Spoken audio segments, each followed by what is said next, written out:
Bem-vindos a mais um episódio do Fut Talks, um espaço do pensar estratégico para a transformação do futebol.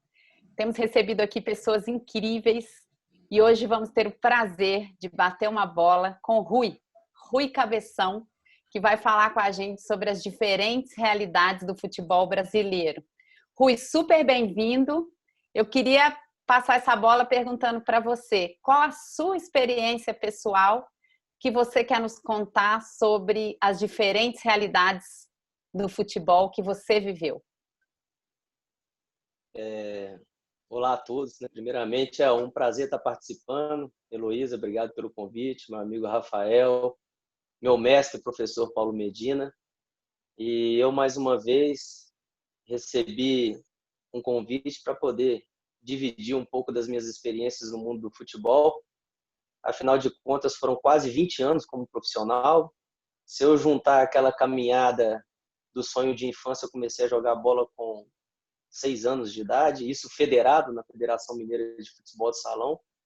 E juntando esse tempo inteiro, são 31 anos dentro do campo, dentro das quatro linhas, e eu espero poder contar um pouquinho das minhas experiências na Série A, que foram 10 anos, depois Série B, Série C e a Série D do futebol brasileiro.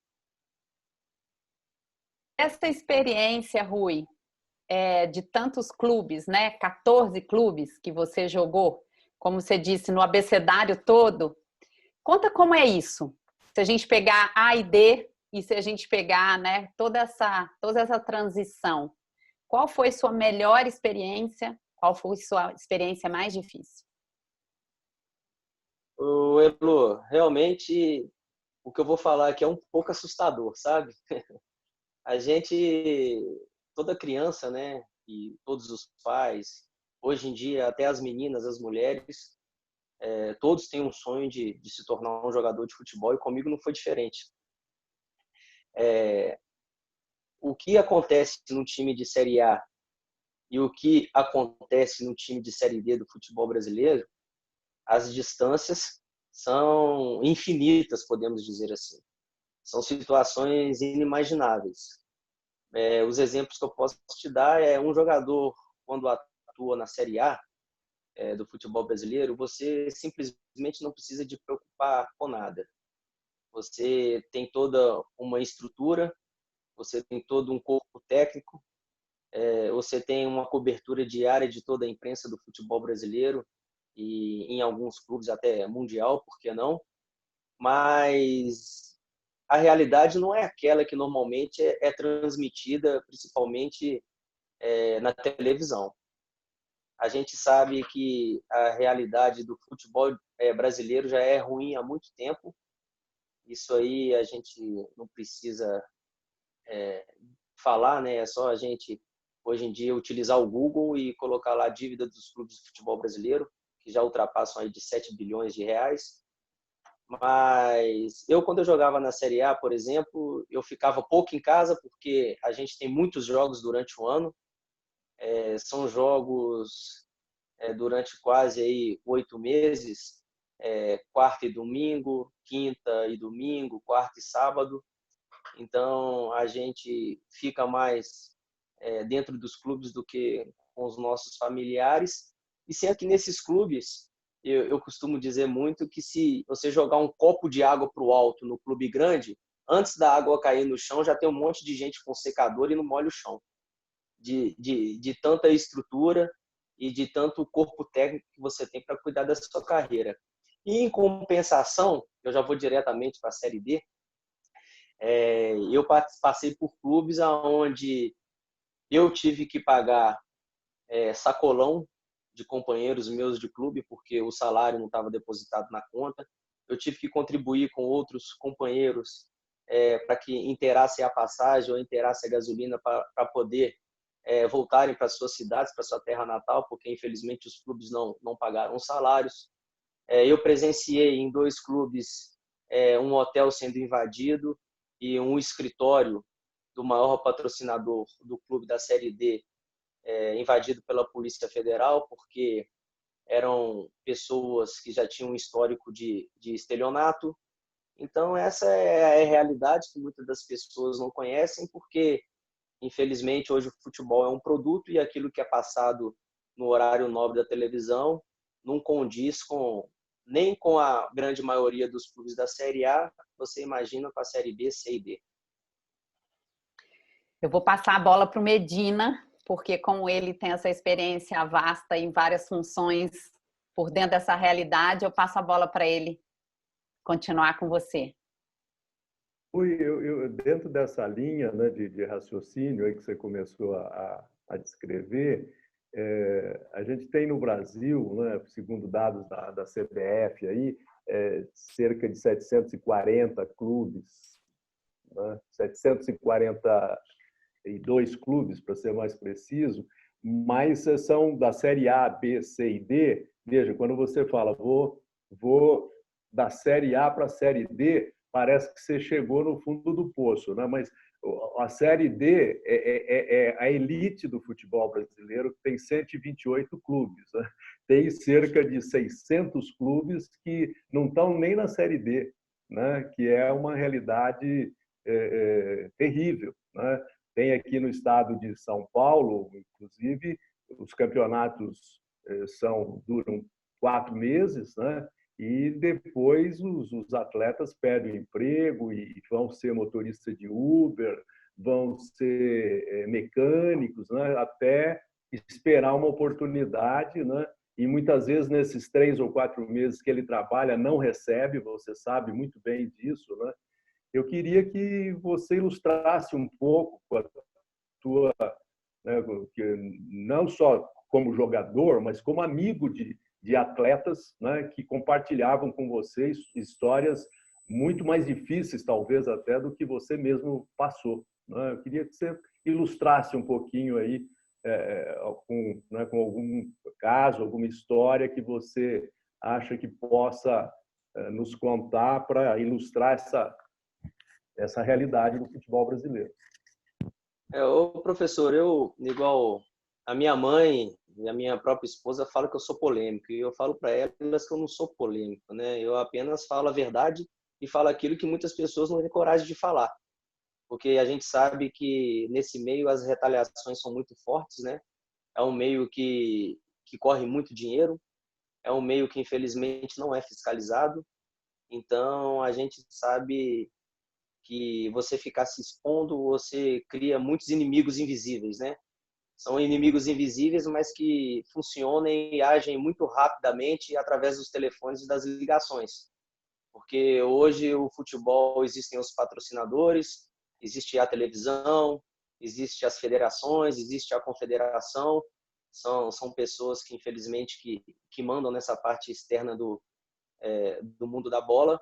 E a gente sabe que basta apenas um telefonema para você estar simplesmente excluído e não consegue mais um encaixe nem uma contratação. Professor, eu posso resumir e jogar luz nesse lado obscuro da seguinte forma. Em 1999, eu me profissionalizei. E em 1999, eu já acompanhava os noticiários esportivos, os clubes com dificuldades de cumprir com as suas obrigações, principalmente salário dos jogadores. No ano de 2000, eu fui o primeiro atleta a utilizar a Lei Pelé e conseguir pegar o meu passe, o antigo passe, na justiça e dessa forma estar liberado para conseguir minha transferência para outro clube. No ano de 2006, eu joguei por 3 anos num clube de Série A e eu fui campeão estadual por esse clube com 6 meses de salário atrasado. Isso no ano de 2006. Professor, é muito difícil porque a gente que vive dentro do futebol, como eu já em outras entrevistas eu tive a oportunidade de falar, o jogador de futebol ele está sempre muito exposto e ele é a parte mais vulnerável de todo esse sistema, porque basta uma entrevista mal dada, uma palavra mal colocada e às vezes uma edição errada dos meios de comunicação faz com que o jogador seja mal entendido por torcedores e dirigentes, que na maioria das vezes são torcedores vestidos de terno e gravata. Então, com essa dificuldade imensa dos clubes de Série A até hoje, no ano de 2020, conseguirem honrar com seus compromissos, seja em questões trabalhistas, seja em responsabilidades fiscais, você imagina o que acontece nesses clubes de menor expressão. Eu fico muito tranquilo para poder falar a respeito principalmente do calendário, que foi um dos temas há alguns anos atrás muito discutido, porque eu joguei em equipes da Série C e Série D. E essas equipes, como o senhor falou, elas têm garantido, dentro de 12 meses, apenas 4. E isso mesmo assim, dependendo da forma da configuração desses campeonatos estaduais. Eu joguei por uma equipe no Mato Grosso, joguei por duas equipes no Mato Grosso e por uma equipe no Rio Grande do Norte, aonde literalmente a bola para a gente era um prato de comida. Porque esses jogadores, a maioria desses jogadores que participam desses campeonatos estaduais são jogadores que normalmente vêm do campeonato de várzea. Vêm do campeonato de várzea por quê? Porque a gente sabe que na várzea, alguns desses atletas eles ganham um certo valor para participar de 2 jogos no sábado e 2 jogos no domingo, e eles acabam sendo convocados por essas equipes que abrem 4 vezes no ano, né, para poderem participar desses campeonatos estaduais. Eu tive a sorte muito grande de participar dessas equipes da Série C e da Série D, onde a gente conseguiu montar um elenco junto com esses jogadores da várzea. Montamos um elenco forte, com alguns jogadores que já tinham passado por algumas equipes não tão conhecidas do futebol brasileiro, e fizemos um bom campeonato estadual, que nos possibilitou e nos deu a vaga para ter um calendário um pouco mais extenso até o mês de agosto e novembro. Então, infelizmente, não é demérito nenhum, né? Quando a gente fala que o jogador de futebol, às vezes, está ali trabalhando como porteiro, muitos em épocas atrás trabalhavam o que existia no supermercado, daqueles ensacadores de supermercado. Outros atletas de futebol que eu conheci são cabeleireiros, mas que com o sonho de um dia vestir uma camisa de time grande, acabam fazendo esse sacrifício no período de 4 meses, tentando uma vaga num clube maior de Série B ou de Série A. Então, isso é a realidade. A gente sabe que 95% desses jogadores eles se encontram nessa condição. 95% desses jogadores ganham até R$2.000 por mês. Isso quando recebem, né, professor? Um dos motivos que eu pendurei as minhas chuteiras foi o seguinte: eu tive uma das contusões mais sérias do meu joelho. Eu tive que operar, rompi todo o ligamento. Isso na equipe do Rio Grande do Mato Grosso. Graças a Deus eu consegui com que o presidente ele pagasse meu tratamento, né? Isso parece que eu estou pedindo até um favor. Não, isso está na lei, né? Isso é obrigação do clube arcar com o tratamento do jogador. Mas eu consegui com que ele efetivasse esse pagamento. Fiz uma boa recuperação. Só que na volta minha aos campos, a gente conseguiu chegar à final do Campeonato Brasileiro. E nisso no mês de janeiro, fevereiro, março e abril, eu fiquei todos os meses sem receber salário. Eu acabei me sacrificando mais uma vez, como sempre, para que o restante do grupo recebesse os salários, porque eu era contratado, professor, pelos empresários da cidade, e os outros atletas, com certeza, recebiam um valor bem abaixo daquilo com que eu tinha fechado meu contrato. E não recebi nada. Eu fui vice-campeão estadual, voltando de uma das contusões mais sérias da minha carreira, e não recebi nada. Até hoje, continuo sem receber nada. Se a gente voltar um pouco atrás, eu contei para você que eu fui campeão estadual por um clube do Rio de Janeiro com 6 meses de salário atrasado. E se eu contar para você que tem 12 anos, vai para 13 anos, que eu espero receber os valores do meu contrato assinado nessa época, dessa equipe do Botafogo. E não sei quando eu vou receber. Então, isso aí são questões dentro do futebol que não são discutidas, que não são passadas, e que, ao mesmo tempo, a gente vê que de 1999 até o ano de 2020, nada mudou. Beleza. Obrigado, Rui. Valeu, amigo.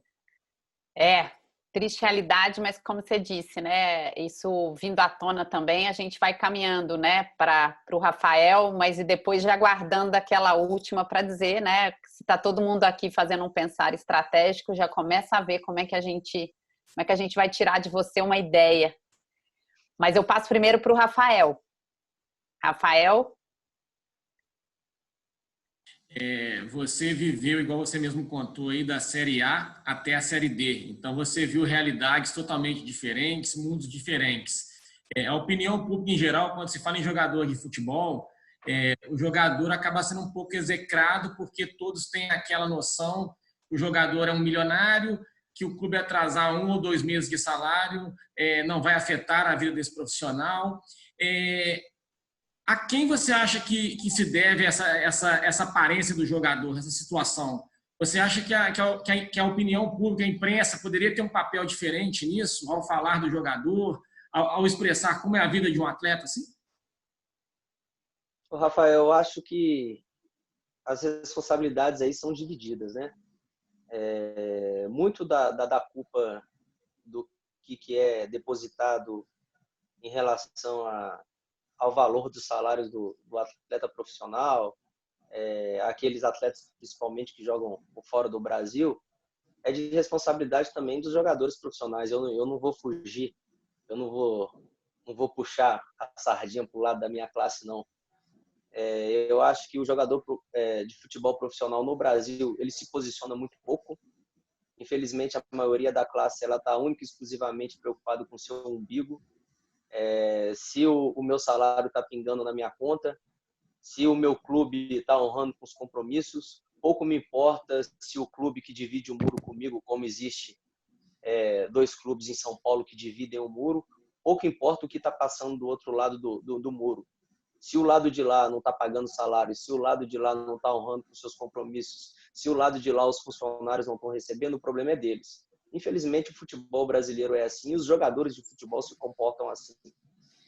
A prova disso foi que, num dos movimentos, eu acho que mais bonitos e mais bacanas existentes dentro do futebol brasileiro, que foi o movimento Bom Senso, ele foi encabeçado realmente por jogadores que tinham a sua independência financeira, mas foram os únicos jogadores em toda a história que colocaram a mão no bolso e tiraram do próprio bolso para defender uma classe.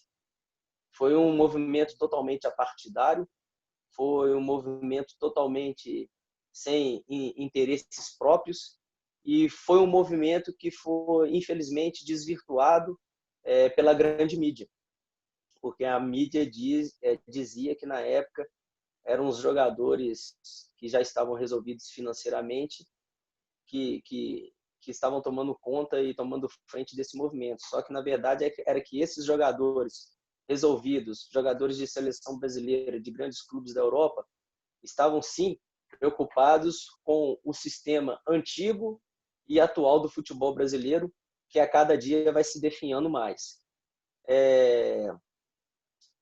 O Rafael, eu tenho uma opinião própria de que, enquanto a maioria do noticiário esportivo não for realmente tomado por ex-atletas profissionais, mas ex-atletas profissionais que realmente não se entregue ao sistema existente atual, mas atletas profissionais que realmente estejam preocupados com o futebol brasileiro.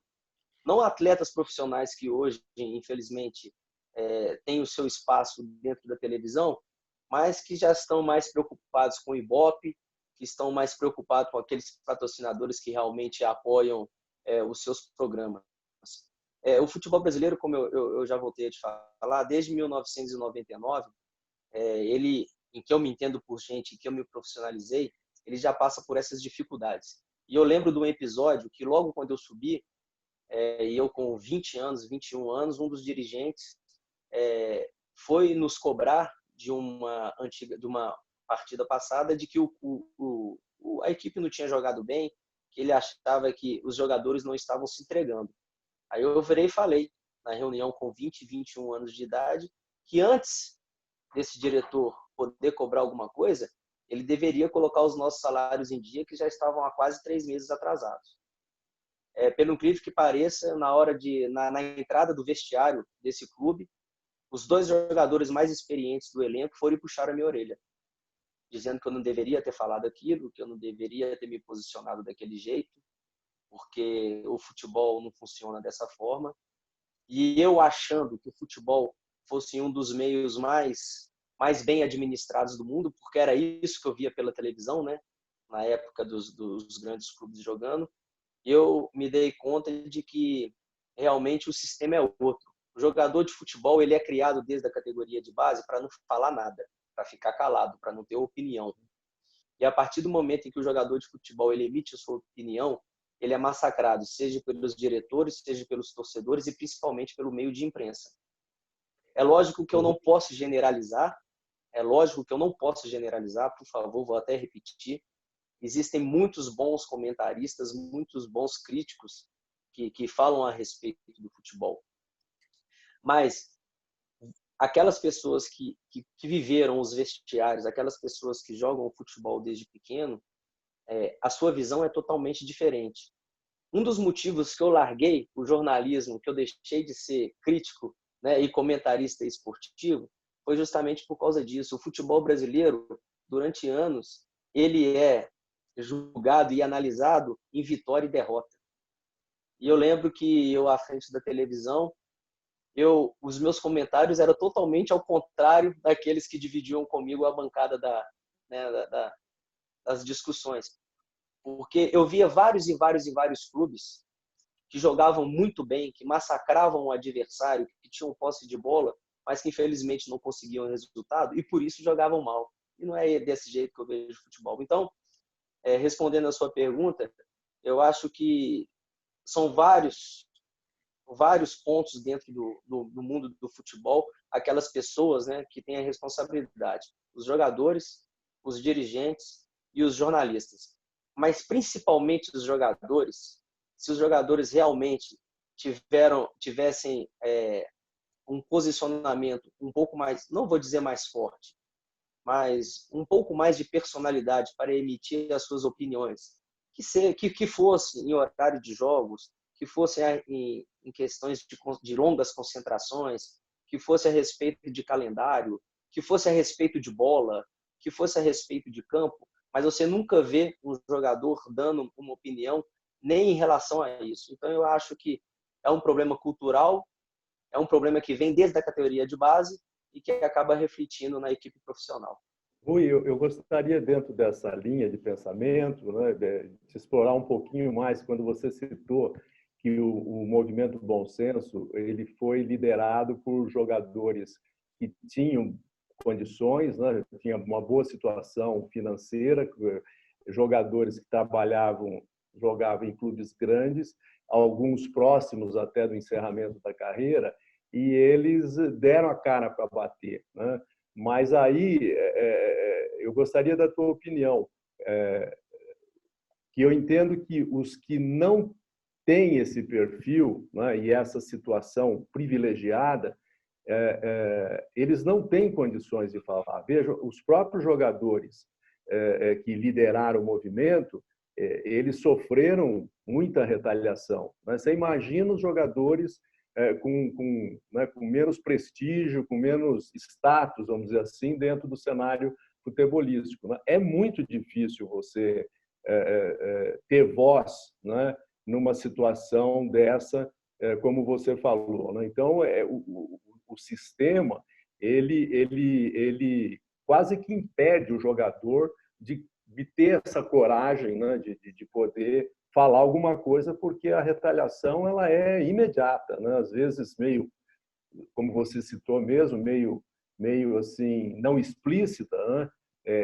Mas você abafa qualquer voz aí em defesa dos próprios direitos, né? Para você receber aquilo que você tem direito, né? Nem isso às vezes o jogador tem condições de falar, não é? Perfeito, professor. Eu acho que um dos comentários mais covardes que existem dentro do futebol brasileiro e que eu, como ex-atleta e na época como atleta de futebol, eu já ouvi, são daqueles comentaristas que falam, não, o jogador de futebol, mesmo com salário atrasado, a partir do momento em que ele aceita entrar em campo, ele está dentro de campo, você acaba esquecendo isso. Isso, para mim, é a maior mentira do mundo. Eu acho que isso aí já são pessoas que, infelizmente, acabaram se sucumbindo ao esquema e ao sistema, né, existente dentro do mundo do futebol. Eu acho que o futebol brasileiro, além dele levar alegria para o povo, o professor, ele tem essa questão, uma questão social que é muito importante. Todas aquelas pessoas que são leigas dentro do esporte, dentro do futebol, a partir do momento que você liga a sua TV às 4 horas da tarde, que você liga a TV no horário nobre, numa quarta-feira, que seria às 9h45, você vê uma imagem bonita, você vê um produto maravilhoso, mas que, na verdade, não é aquela maravilha em questão de administração e de responsabilidade. E isso, eu me sinto constrangido, sabe? Bastante constrangido. As pessoas, às vezes, me questionam, e às vezes dentro da própria rede social, né, dentro das lives, dentro de algumas entrevistas, Rui, você está cuspindo no prato que comeu. Eu falo de forma alguma, de forma alguma. Eu sou extremamente grato ao futebol, o futebol me deu tudo, o futebol me fez ser uma pessoa melhor, o futebol me fez conhecer pessoas magníficas, lugares magníficos, estádios magníficos, mas essa questão administrativa e essa questão de vestiário, eu costumo dizer que o futebol existem 2 etapas, a etapa do tapete verde e a segunda etapa, que é aquela que você desce as escadas em direção ao vestiário. Ali começa realmente o verdadeiro muito da bola, aonde você não pode se expressar, aonde você não pode falar, aonde você se sente intimidado. Muitas vezes você pode ser, em algumas situações, coagido, você pode ser chantageado. Então, é muito difícil. É até engraçado eu falar isso, porque eu tenho 2 filhas. Eu ficava muito preocupado em às vezes, serem 2 meninos e eles, né, terem a vontade de seguir os passos do pai, e eu sei que realmente é muito difícil. Então, professor, eu sempre vou louvar e sempre vou agradecer a esses atletas que realmente levantaram a bandeira do bom senso, porque não são todos os atletas dentro do futebol brasileiro ou do futebol mundial que tomam uma posição igual esses atletas tomaram. E, em momento algum, esses atletas preocuparam apenas com os jogadores da Série A. Na verdade, o movimento ele teve como alvo os jogadores da série, principalmente Série B, Série C e Série D, que são os operários da bola, que são os boias frias da bola, que são aqueles jogadores que normalmente, ou geralmente, ou na sua maioria, não recebem os salários. São aqueles jogadores que normalmente são enganados e ludibriados por diretores e administradores de clubes de futebol que os tiram das suas casas, oferecendo salários que já sabem que não vão pagar. Então, o movimento ele foi realmente desenhado para essas pessoas, mas como a gente acabou de falar, ele não foi bem quisto e não foi bem visto por muitas pessoas que, infelizmente, hoje comandam os meios de comunicação. Isso fez com que o movimento fosse perdendo força e, principalmente, a gente que já foi ex-jogador e a gente que tem companheiros que ainda atuam dentro do futebol, sabem que essas forças mais obscuras da bola, por exemplo, os empresários, ou, por exemplo, torcidas organizadas, acabaram sendo utilizadas por essas pessoas que não estão preocupadas com o bem do futebol, tentando intimidar jogadores. A gente já cansou de ver jogadores sendo perseguidos por torcida organizada, a gente já cansou de ver jogadores sendo agredidos dentro de agências de banco. Eu mesmo, com a minha esposa grávida de 6 meses, eu fui perseguido por torcedores do Rio de Janeiro. Eles tiveram a audácia e a coragem de arrancar uma mulher grávida de 6 meses de dentro do carro.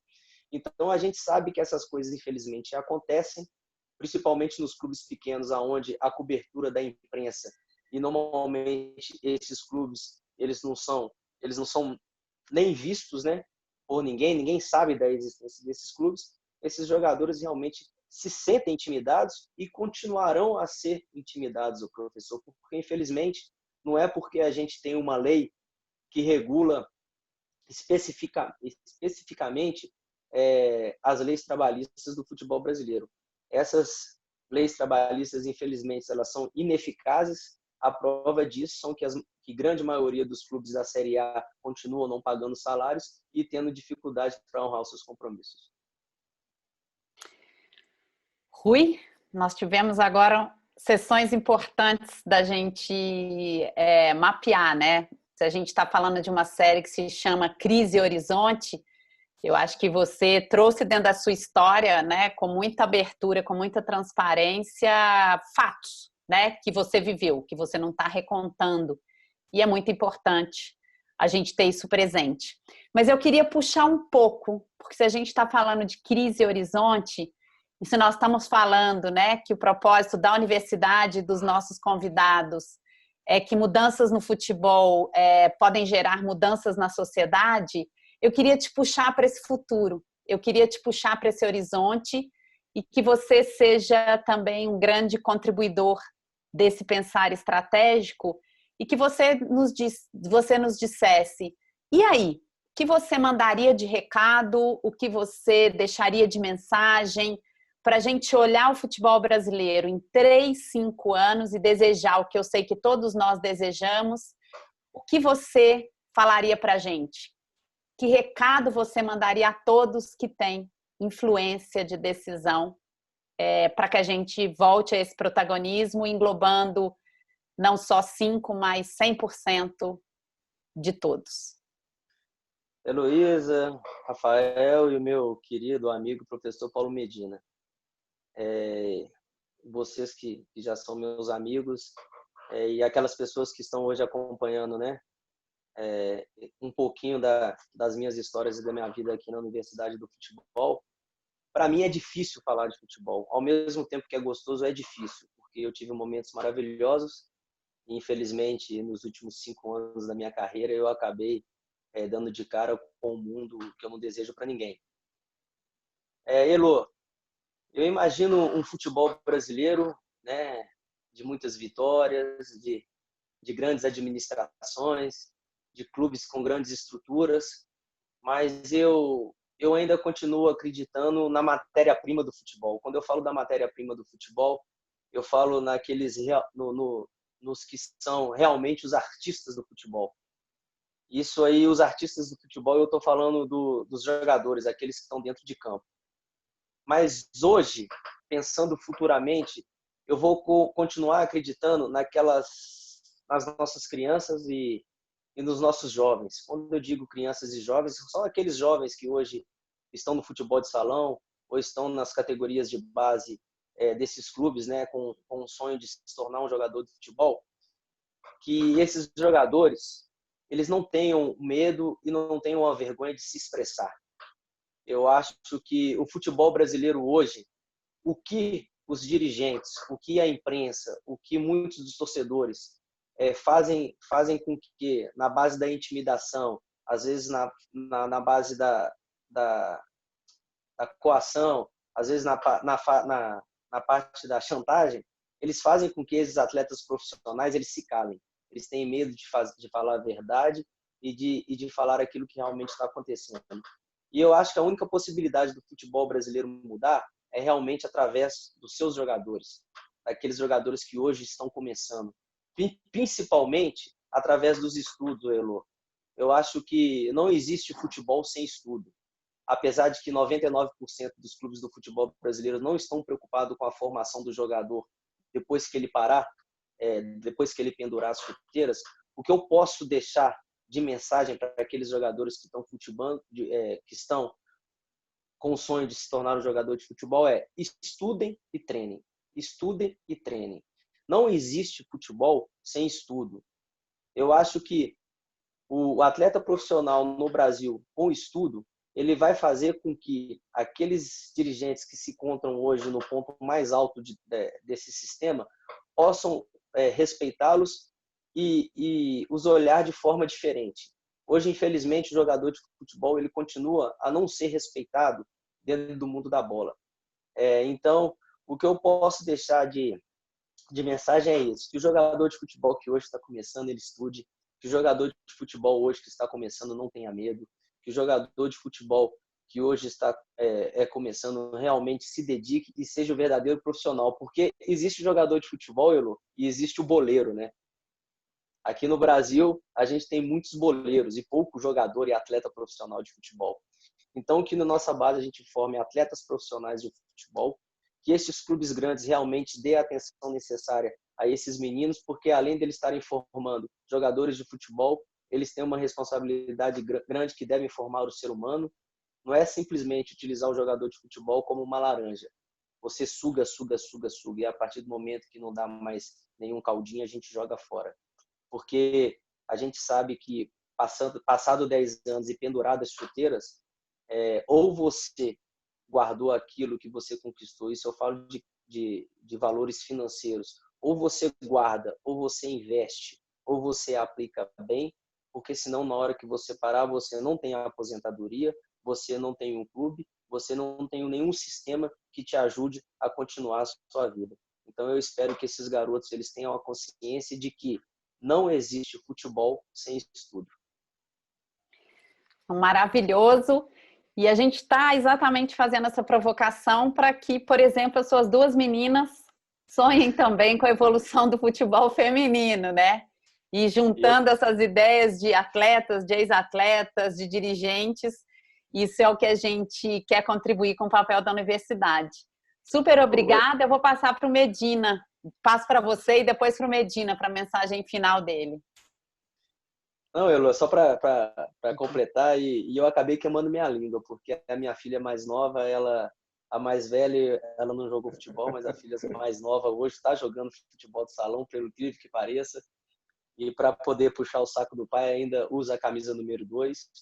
Eu acabei não falando, eu tive uma irmã que ela chegou aí para a seleção brasileira feminina universitária, mas infelizmente ela conseguiu operar o joelho mais do que o Ronaldinho Fenômeno, operou 4 vezes o joelho.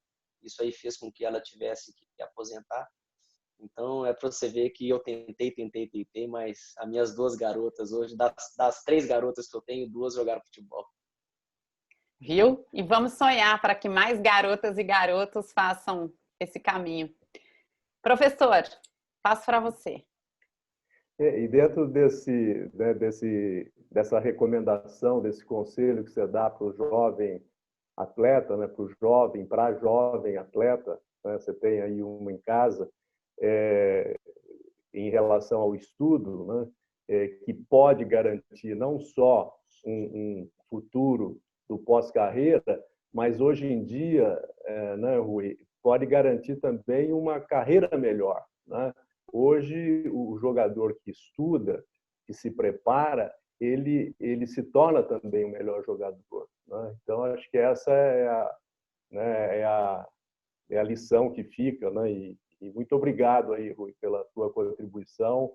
A gente não esperava, né, nada menos do que isso que você nos transmitiu aí, tá bom? Muito obrigado. Ô, professor amigo, obrigado você mais uma vez.